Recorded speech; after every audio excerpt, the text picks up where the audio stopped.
Really good leaders, sales leaders, they're hyper responsible.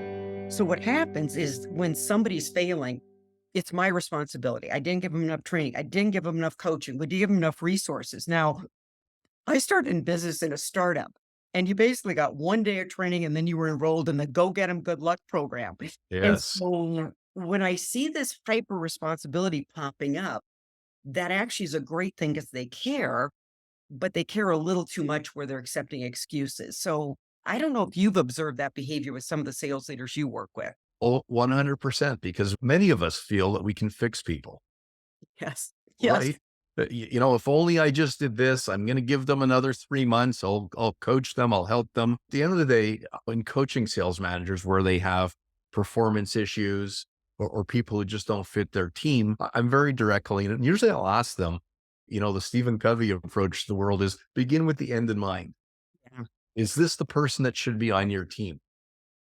Right. And as we kick off a year, 100% we should coach people and help them grow and be better. But in most cases, it weighs heavy on us, but we know the answer. And as you said, sometimes we put it on ourselves. Performance is owned by the individual, by the manager. And in terms of teachings and coaching managers, to me, it's about shifting the accountability to the individual, right? And putting it on their shoulders to perform. You can support, you can coach, you can bring resources to the table, but ultimately it's up to the individual. And most salespeople, if you ask them, do you like being an individual contributor? The answer is yes.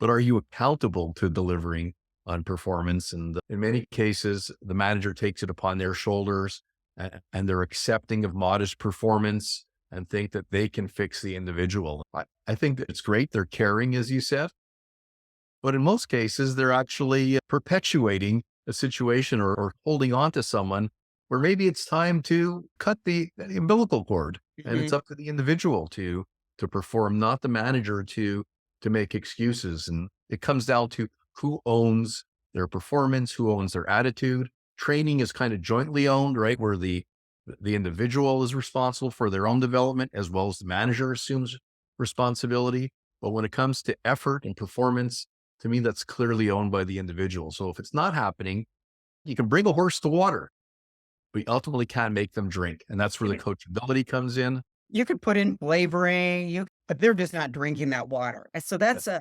I think that's an interesting self-awareness point for sales leaders is who's driving the performance? Because I have to tell you, if you take your foot off the gas and then the person falls apart, well, number one, either that person isn't capable, doesn't have the buy-in. So I think it's a great point there.